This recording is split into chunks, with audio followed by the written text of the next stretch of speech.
The crystalline chambers of the Galactic Council hummed with anticipation as representatives from 300 civilizations gathered for what promised to be the most contentious session in millennia. At the center of the controversy stood two humans, Commander Anna Chen and her tactical officer Oliver Hayes, representing a species that had been denied full council membership for the past 73 years. The Jakaran ambassador, his iridescent scales shimmering with barely contained contempt, rose from his hovering platform. "The matter is settled," he announced, his translator converting his clicks and hisses into common galactic. "Humanity lacks the evolutionary refinement necessary for full council status. Their primitive aggression makes them unsuitable for civilized galactic society." Murmurs of agreement rippled through the assembly. The consortium had deemed humanity too violent, too unpredictable, too young to sit among the ancient races that had governed the galaxy for eons. Anna stood perfectly still, her dark eyes scanning the circular chamber. Beside her, Oliver's jaw tightened, but he maintained the disciplined composure that had earned him his position. They had anticipated this response. The Council had made their position abundantly clear over decades of diplomatic overtures and rejected applications. "If I may address the Council," Anna said, her voice cutting through the chatter with surprising authority.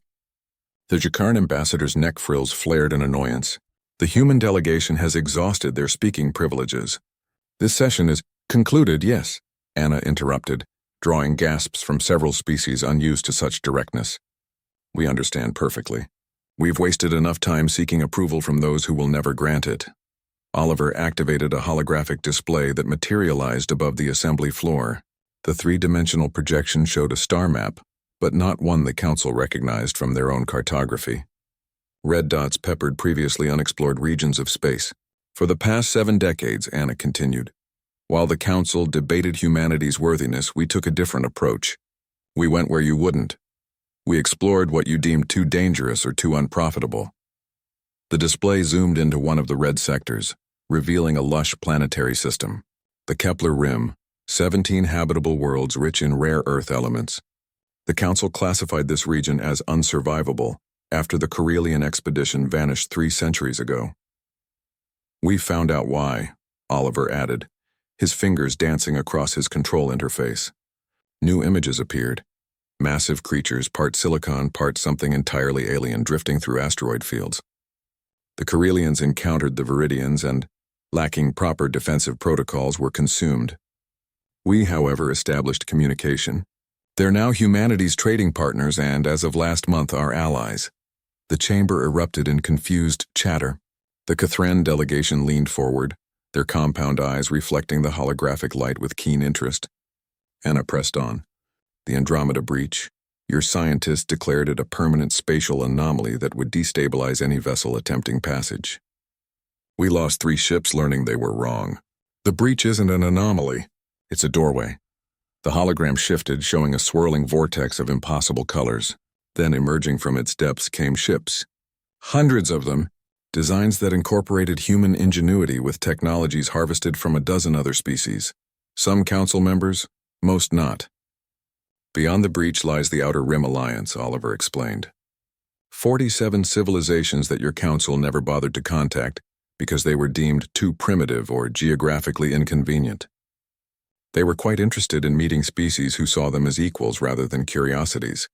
The Jakaran ambassador's scales had shifted to a muddy brown, a sign of distress in his species. "This is irregular. These regions were restricted for good reason. The dangers were overestimated," Anna said flatly. "Your ancient civilizations grew comfortable, safe. You stopped exploring, stopped taking risks, stopped growing. You built your walls and declared everything beyond them unworthy of attention." She gestured to the hologram, which now displayed resource charts, trade routes, and diplomatic agreements. "While you debated whether humanity deserved a seat at your table, we built our own table, and we invited everyone you ignored." The Martonian trade delegate, a being of pure energy contained within a crystalline matrix, spoke for the first time. "The economic implications, if humanity controls access to these resources and these trade partners, you'll find yourself dealing with us on our terms," Oliver finished.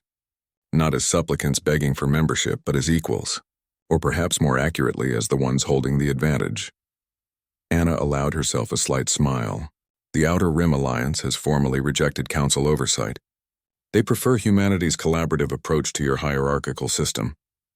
Combined, our alliance controls 37% of the galaxy's accessible resources and represents populations exceeding the Council's membership by a factor of 3.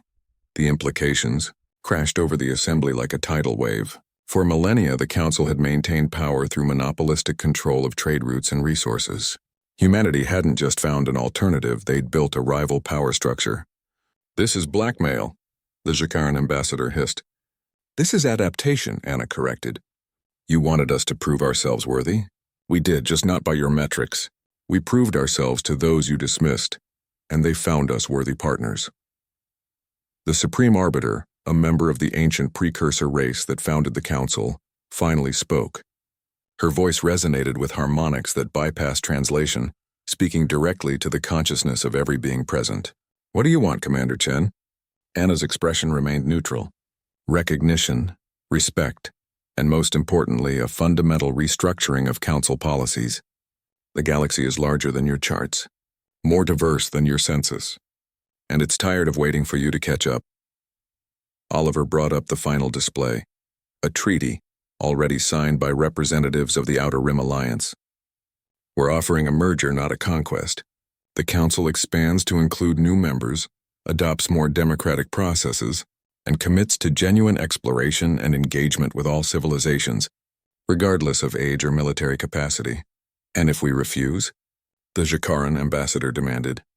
Anna met his gaze without flinching.